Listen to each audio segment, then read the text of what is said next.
कि आने वाले टाइम पे एसएमएस कंपनी का जो मुद्दा है वो चुनावी मुद्दा बना के टाइम पे यहाँ पे एमएलए अबू आसिम आजमी साहब यहाँ पे खुद एमएलए जीत कर आए। वो जब से एमएलए जीते हैं कि तब से वो हर बार जब जब इलेक्शन आया 5-5 साल के गैप के बाद उन्होंने हर बार क्या किया, इलेक्शन के अनकरीब बहुत ही करीब टाइम पे जब इलेक्शन होने वाला रहता तो क्या करते, पूरी गोंडी की जनता को एक साथ करके और वहां पे जाके हड़ताल करते, प्रोटेस्ट करते, लेकिन उसका वो सॉल्यूशन नहीं था। 4 साल के बीच में भी यहाँ के कोई भी पॉलिटिशियन अगर वो इतने उनकी नीयत अगर साफ रहती थी तो शायद वो 4 साल के वक्फे में कभी ना कभी तो बॉम्बे हाईकोर्ट में जाके इस ऑर्डर को चैलेंज करते थे। देखो, सब बेवकूफ बना रहे लोगों को, मैं आपको एकदम साफ बता दूं, जो कि अबू आजमी के नाम पे खुद था और यहाँ के जो एक्स कॉर्पोरेटर है जिसकी आप बात करो रुखसाना सिद्दीकी, उनके नाम पे कोई भी अब तक याचिका बॉम्बे हाईकोर्ट में तो दायर नहीं है। जबरदस्ती ऑफिसर के ऊपर सीआई फेंक के कानून अपने हाथ में लेके हम क्यों करें? इसके पीआईएल के जो पेटिशनर है वो हम ही लोग हैं। अब इसमें बहुत से लोग आएंगे क्लेम करने आपके पास भी इंटरव्यू देने के लिए कि भाई ये लड़ाई हम लड़ रहे हैं, लेकिन असल में ये क्रेडिट की कोई नहीं बंद हो रही है। फिर देखो, जिन्होंने धरना दिया, जिन्होंने भी पार्टिसिपेशन किया, उनको ऑलरेडी लाइमलाइट मिल चुका है। वो लोगों के सामने जो है कि उनको गोंडी एमएस वार्ड के एरिया से 100 में से 9 पेशेंट जो है सिर्फ और सिर्फ अस्थमे से उनकी डेथ होती है। लेकिन केम हॉस्पिटल की टीम भी आई थी यहाँ पे, सर्वे करके गई। उन्होंने आने के बाद जो है कि सर्वे में बाकायदा लिखा कि वाकई में यहाँ के स्वास्थ्य के, यहाँ के लोगों के जान पे खतरा है। तो मैं अभी मौजूद हूँ गोवंडी की उस मौत की कंपनी जिसे लोग एसएमएस के नाम से जानते हैं। 2 साल पहले बॉम्बे हाई कोर्ट ने इसे बंद करने का ऑर्डर दिया था और आज भी कंपनी ऐसे ही चल रही है। ये वही कंपनी है जो आने वाले कॉर्पोरेट इलेक्शन में चुनावी मुद्दा बनेगी।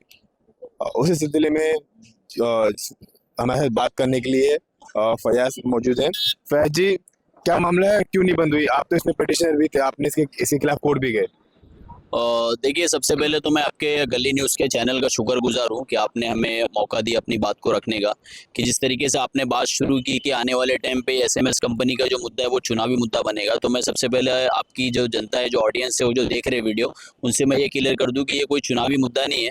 और हम गोवंडी न्यूज़ संगम वेलफेयर सोसाइटी, जिसका मैं प्रेसिडेंट हूँ, वो एनजीओ ने जो है कि इस कंपनी के अगेंस्ट में बॉम्बे हाईकोर्ट में 2023 में एक पीआईएल फाइल किया था। तो पीआईएल किसी पॉलिटिकल, किसी ऑर्गेनाइजेशन ने नहीं किया, बल्कि सोशल ऑर्गेनाइजेशन ने किया, जो कि एक सामाजिक तंजीम है, उसने जाके बॉम्बे हाईकोर्ट में पिटीशन फाइल किया है। नहीं फयाज जी, जैसे देखिए क्या होता है, चाहे आप कॉर्पोरेट इलेक्शन ले लीजिए, चाहे एमएलए हो या एमपी हो, हर किसी ने अपनी राजनीति रोटी सीखी है एसएमएस कंपनी पे। मैं बात आपकी नहीं कर रहा हूँ, आप इसमें पिटीशन फाइल के बात आपकी नहीं है, लेकिन ये आने वाले वक्त में एक चुनावी मुद्दा जरूर बनेगा क्योंकि कई इलेक्शन इस पे लड़ चुके गए। बिल्कुल, मैं आपकी बात से पूरी तरीके से सहमत हूँ कि बिल्कुल ये हमेशा जो है कि हर बार के इलेक्शन में जो है कि चुनावी मुद्दा बनता है। कि जो पिछली बार जब देखा गया 2009 से ये कंपनी यहाँ पे है और 2009 के टाइम पे यहाँ पे एमएलए अबू आसिम आजमी साहब यहाँ पे खुद एमएलए जीत कर आए। वो जब से एमएलए जीते हैं कि तब से वो हर बार जब जब इलेक्शन आया 5-5 साल के गैप के बाद उन्होंने हर बार क्या किया, इलेक्शन के अनकरीब, बहुत ही करीब टाइम पे जब इलेक्शन होने वाला रहता तो क्या करते, पूरी गोंडी की जनता को एक साथ करके और वहां पे जाके हड़ताल करते, प्रोटेस्ट करते, लेकिन उसका वो सॉल्यूशन नहीं था। 2009 से लेके 2019 तक किसी ने भी जो है कि कोर्ट में जाने की किसी ने के कष्ट नहीं उठाया कि कोर्ट में जाके इस मामले को पहुंचाए। हालांकि 2019 में जो है कि बॉम्बे हाई कोर्ट ने खुद इस कंपनी को जो है कि स्टे दे दिया था। मतलब जब 2019 में इस कंपनी का क्लोजर नोटिस आया था तो क्लोजर नोटिस को चैलेंज इस कंपनी के ओनर ने किया, मतलब इस कंपनी के जो सीईओ अमित नीलावर करके, उन्होंने जो है कि इसका उस क्लोजर नोटिस को चैलेंज किया और चैलेंज करने के बाद बॉम्बे हाई कोर्ट ने स्टे दे दिया। स्टे से मुराद क्या थी, इस कंपनी को यहाँ पे रहने देना है, इस तरीके का उन्होंने ऑर्डर लेकर आया था। उस ऑर्डर को हमने बॉम्बे हाई कोर्ट में चैलेंज किया। मतलब 2019 से लेके 2023 तक का गैप था, मतलब तकरीबन जो है कि 4 साल का वक्फा था।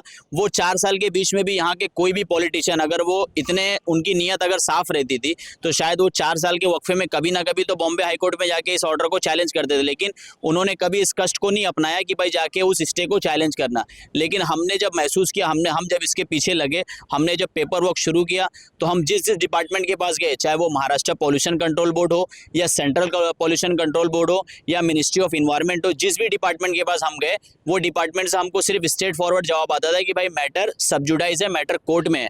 तो इसके लिए हमने जो है कि फाइनली जाके बॉम्बे हाई कोर्ट में जो है कि सबसे पहले एक इंट्रीम एप्लीकेशन फाइल किया। मतलब जो ये स्टे था उसके बीच में हमने एक इंटरवेंशन फाइल किया। तो बॉम्बे हाई कोर्ट में जो जज थे उन्होंने ये बताया कि भाई ये मैटर पब्लिक इंटरेस्ट है, मतलब इसमें ज़्यादा लोग अफेक्टेड हो रहे हैं क्योंकि ज़्यादा लोगों की स्वास्थ्य से जुड़ा हुआ मामला था, इसके लिए आप लोग पीआईएल फाइल करो। तो बॉम्बे हाईकोर्ट ने हमको पीआईएल फाइल करने के बोला, उसके बाद हमने बॉम्बे हाईकोर्ट में जो है कि पीआईएल फाइल किया इस कंपनी के अगेंस्ट में। यहाँ के एक एक्स नगर से रह चुकी हैं, उनका कहना था कि उन्होंने पहले फाइल किया, उसके बाद और लोगों ने किया। उस बारे में आपका क्या कहना है? देखो, सब बेवकूफ़ बना रहे लोगों को। मैं आपको एकदम साफ बता दूं कि जो लड़ाई जहाँ की होती है उसका इलाज भी, अगर मैं बोलूँ कि मेरे इस घुटने में दर्द है तो मैं उसको उसी घुटने में दवा लगाना है। ये लोग क्या कर रहे हैं कि लोगों को गुमराह कर रहे हैं। ये लोग क्या कहते हैं, अपने आप को पेश कर दे कि भाई हम तो जेल गए, हम तो यहाँ गए। ये सिर्फ कारोबार है इनका। इन्होंने सिर्फ गोंडी को जो है, तो इन्होंने जो है कि सिर्फ और सिर्फ पब्लिक को जो है कि यहाँ की जनता को बेवकूफ़ बनाया। और जनता यहाँ की होशियार है, जनता को पता है कि भाई देखो कौन क्या कर रहा है, ज़मीनी लड़ाई कौन लड़ रहा है। कि अगर वाकई में ये लोग उसका टेक्निकल सॉल्यूशन चाहते थे तो ये क्या करते थे, ये भी जाके बॉम्बे हाई कोर्ट में पिटीशन फाइल करते थे। लेकिन इन्होंने ऐसा नहीं किया। इन्होंने सिर्फ एक चैम्बर सम्मन CS करके एक एप्लीकेशन होता है जो कोर्ट में फाइल होता है, वो CS एप्लीकेशन फाइल किया था। वो भी सिर्फ एक हेयरिंग अटेंड हुई थी, उसके बाद से दोबारा उस हेयरिंग की कोई सुनवाई नहीं हुई थी। और इन्होंने उसके बाद भी कोई भी उसके पीछे जो है कि कभी फॉलोअप नहीं लिया, कभी अपडेट नहीं लिया। हमने जब बॉम्बे हाई कोर्ट में गए तो हमको मालूम पड़ा कि यहाँ पे ऐसा चैम्बर सम्मन इनका जो है कि एप्लीकेशन फाइल है, जो कि अबू आजमी के नाम पे खुद था।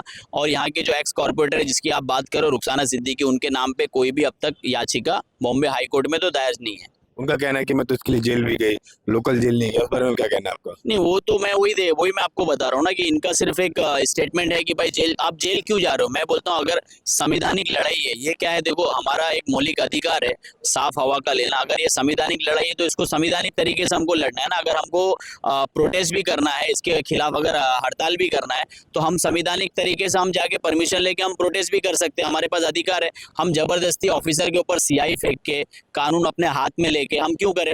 हमारे पास रास्ता था, अगर डिपार्टमेंट हमारी सुनवाई नहीं करता था, हमारे पास रास्ता था हाई कोर्ट का। अगर हाई कोर्ट नहीं सुनता तो सुप्रीम कोर्ट का दरवाजा था। लेकिन इन्होंने कोई भी ऐसा ड्यू प्रोसेस फॉलो नहीं किया। अभी उनके आपके ही चैनल पे मैं वीडियो देख रहा था रिसेंटली, वो कह रही है कि भाई सुप्रीम कोर्ट से ऑर्डर आया। हालांकि अभी तक इनको ये भी नहीं मालूम कि ऑर्डर आया कहाँ से। ऑर्डर आया बॉम्बे हाई कोर्ट से, सुप्रीम कोर्ट का ऑर्डर नहीं है। सुप्रीम कोर्ट तो अब इसके बड़ी अदालत होती है, जो हाई कोर्ट के ऑर्डर को चैलेंज अगर करना हो तो सुप्रीम कोर्ट में जाना है। जबकि सुप्रीम कोर्ट में मैटर नहीं, मैटर बॉम्बे हाई कोर्ट में।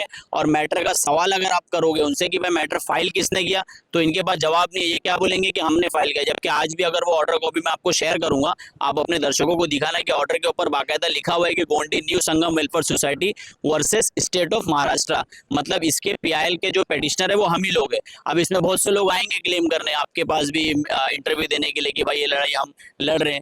लेकिन असल में ये क्रेडिट की कोई लड़ाई नहीं है। हम तो सिर्फ अपनी जनता को सच्चाई जो है वो दिखाना चाहते हैं। बहुत से NGOs थे जैसे हमने कवरेज किया था, चाहे वो 2019 हो या 20 हो या 20 के बाद भी हो।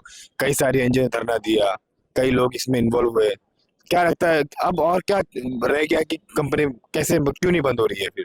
देखो, जिन्होंने धरना दिया, जिन्होंने भी पार्टिसिपेशन किया, उनको ऑलरेडी लाइमलाइट मिल चुका है। वो लोगों के सामने जो है कि उनको फेम चाहिए था, पब्लिसिटी चाहिए थी, लोगों ने उनको पब्लिसिटी दे दी। लेकिन जनता जो है कि जानती है, जनता जनार्दन, कि असल काम करने वाला कौन है।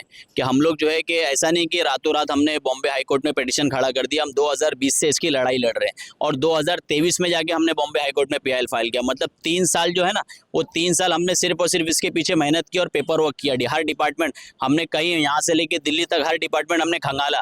हमने काफ़ी सारी RTI जमा की और RTI जमा करने के बाद जाके बॉम्बे हाई कोर्ट में हमने पिटीशन फाइल किया। इसका मतलब इसके पीछे बहुत सालों की मेहनत है, तब जाके हमारा पिटीशन सुना गया। अदरवाइज ऐसे बहुत सारे बॉम्बे हाई कोर्ट में ऐसे बहुत सारी याचिका दायर होती, लेकिन वो खारिज कर दी जाती क्योंकि उनका कोई वजन नहीं होता, कोई डेटाबेस नहीं होता। लेकिन हमने जो फाइल किया वो पूरे गोंडी एमिस्ट वार्ड का डेटा रख के हाई कोर्ट के सामने जब लगाया तो हाई कोर्ट को भी ये मजबूरन एहसास करना पड़ा कि नहीं, ये वाकई में यहाँ के लोगों की जान पे खतरा है। इसके लिए बॉम्बे हाई कोर्ट ने इसको रिलोकेट करने का ऑर्डर दिया। अदरवाइज हाई कोर्ट इतने आसानी से कोई स्टे के ऊपर चैलेंज करने के बाद वो स्टे को तोड़ती नहीं है। लेकिन अपना ही दिया हुआ स्टे बॉम्बे हाई कोर्ट को मजबूर होकर तोड़ना पड़ा। ये हमारे लिए एक बहुत बड़ी कामयाबी का ऑर्डर था हमारे लिए। जैसा अभी हम देख सकते हैं, अभी पीछे ब्लैक स्मोक जा रहा है। ये दिन में व्हाइट स्मोक होता है और रात में ब्लैक स्मोक होता है। कितना असर पड़ता है यहाँ के जो लोकल आबादी है उन पर? देखो, मैंने एक RTI फाइल किया था और RTI में मुझे ये डेटा मिला था कि 100 में से जो 9 पेशेंट है वो सिर्फ और सिर्फ इस गोंडी एमिस्ट वार्ड के एरिया से 100 में से 9 पेशेंट जो है सिर्फ और सिर्फ अस्थमे से उनकी डेथ होती है। और अस्थमे का होना ये सांस की बीमारी, और सांस की बीमारी जाहिर सी बात है यहाँ के हवा से ही हो रही है। तो ऐसे बहुत सारे आरटीआईज थी हमारे पास, टीबी के डेटाज थे और अदर डिसीज के जो अदर बीमारीज है, मतलब सीओपीडी है और अस्थमा है, जो है कि ऐसा सांस की बहुत सारी रेस्पिरेटरी डिसीज है, ऐसी अनेक बीमारियां जो है कि यहाँ से हो रही है। और इसका बाकायदा Tata institute of social science ने इसकी रिसर्च भी की थी और स्टडी में बताया था कि यहाँ के लोगों की जो उम्र है वो 39 के ऊपर नहीं जा रही है, और उसके पीछे जो सबसे बड़ा कारण है वो यहाँ का एयर पोल्यूशन है। और एयर पोल्यूशन में आप खुद देखेंगे कि गोंडी में कोई बहुत बड़ी चीज, कोई बहुत बड़ी फैक्ट्री यहाँ पे नहीं चल रही है इस कंपनी के अलावा। देवना डंपिंग ग्राउंड था तो वो ऑलरेडी समझो बंद पे, क्लोजर पे, वहां से उतना पोल्यूशन आने का कोई जरिया है नहीं। यहाँ पे कोई बहुत बड़ा कंस्ट्रक्शन का भी काम नहीं हो रहा है कि वहां से पोल्यूशन आए। एक यही एक प्लांट बना है कि जिसकी वजह से यहाँ पे जो है कि पोल्यूशन काफी ज्यादा मात्रा में हो रहा है, क्योंकि हमारा घर सामने ही है। मैं 100 मीटर भी नहीं, 50 मीटर ही मेरा सामने घर है। मैं रात में जब उठता हूँ तो खुद अपने आंखों से देखता हूँ कि भाई घरों के अंदर हमारी जो छतें हैं, छतों के ऊपर ऐसे ब्लैक पार्टिकल्स हमारे घरों में हमको खुद मिलते हैं। तो जाहिर सी बात है जब वो चीजें हमारी आंखों से दिख रही है तो उसमें क्या दो रहा है कि मतलब वो जब हम सांस लेते होंगे तो हमारी बॉडी में नहीं जाता होगा। क्या लगता है ये बंद होगी भी या नहीं? बेशक बंद होगी। देखो बॉम्बे हाई कोर्ट ने जो ऑर्डर दिया था उस ऑर्डर में बाकायदा मेंशन है 2 साल का जो टाइम पीरियड, मतलब 11 सितंबर 2025 इसका डेडलाइन था। अब जो है कि हमने करस्पॉन्डेंस भी किया अथॉरिटी के साथ, इससे पेपर वर्क भी किया। अभी हम एक कंटेम्प्ट पिटीशन भी फाइल करने वाले हैं इसके ऊपर, और हमारा फाइल भी ऑलरेडी हो चुका है। हम जो है कि इसके ऊपर बाकायदा एक्शन लेंगे। और दूसरी चीज़ आपको मैं व्यूअर्स को बता दूं कि उस बॉम्बे हाई कोर्ट के जजमेंट में लिखा हुआ था कि इस एक दिन भी अगर डिले होगा तो इसके ऊपर जितनी भी पेनल्टी है वो कंपनी के ऊपर नहीं बल्कि यहाँ का जो महाराष्ट्र पॉल्यूशन कंट्रोल बोर्ड है उस बोर्ड के ऊपर पेनल्टी लगेगी। मतलब कहीं ना कहीं इसकी लायबिलिटी जो स्टेट के ऊपर आ गई, और स्टेट क्या, गवर्नमेंट है। अब गवर्नमेंट को इसका जुर्माना भरना, और किसको भरना है, कोर्ट को भरना है। तो अब ये लड़ाई जो है कि गवर्नमेंट वर्सेस कोर्ट की हो गई है। कितना मतलब एक आम आदमी जब जो कोर्ट की बात नहीं मानता तो उस पर कितने जल्दी एक्शन लिया था, तो क्यों नहीं इस पे इतना जल्दी एक्शन लिया जा रहा है? देखो मैं एकदम साफ बता देता हूँ कि इस कंपनी के पीछे जो हाथ है वो बीजेपी वालों का हाथ है। क्योंकि मैंने जब काफ़ी मरतबा जब मैंने आरटीआईज वगैरह फाइल की थी और काफ़ी डेटा वगैरह कलेक्ट किया था तो लक्षवेदी में भी मेरे खिलाफ क्वेश्चन उठे थे कि भाई गोंडी न्यू संगम वेलफेयर सोसाइटी ने हे दावा के लिए आए थे, आरोग्य से थे खरा है का, यहाँ से उत्तर दिया। ऐसे लक्षवेदी में काफ़ी सारे बीजेपी के एमएलए थे कि उन्होंने प्रश्न उठाया था हमारी संस्था के ऊपर। लेकिन केम हॉस्पिटल की टीम भी आई थी, यहाँ पे सर्वे करके गई। उन्होंने आने के बाद जो है कि सर्वे में बाकायदा लिखा कि वाकई में यहाँ के स्वास्थ्य के, यहाँ के लोगों के जान पे खतरा है। तो इसमें बड़े बड़े लोगों का हाथ है जिसकी वजह से इनको बैकअप मिल रहा है। लेकिन देखो कोर्ट एक ऐसा माध्यम है कि जहाँ पे कोई भी पॉलिटिकल पक्ष विपक्ष नहीं चलता। वहाँ पे जो कि डेटा काम होता है, डेटा काम करता है, और उस डेटा के बेस पे हम लोग हाई कोर्ट में गए। और आने वाले टाइम पे बहुत जल्द इस कंपनी की जो चिमनी है, कंपनी को तो नहीं बोलूंगा लेकिन कंपनी को जो चिमनी है वो जरूर यहाँ से उखड़ के जाएगी यहाँ से। ये थे हमारे साथ फयाज, और अब देखना ये है कि कंपनी वाकई बंद होगी या आने वाले इलेक्शन में फिर मुद्दा बनेगी। मैं शेख सैफ, गली न्यूज़, मुंबई।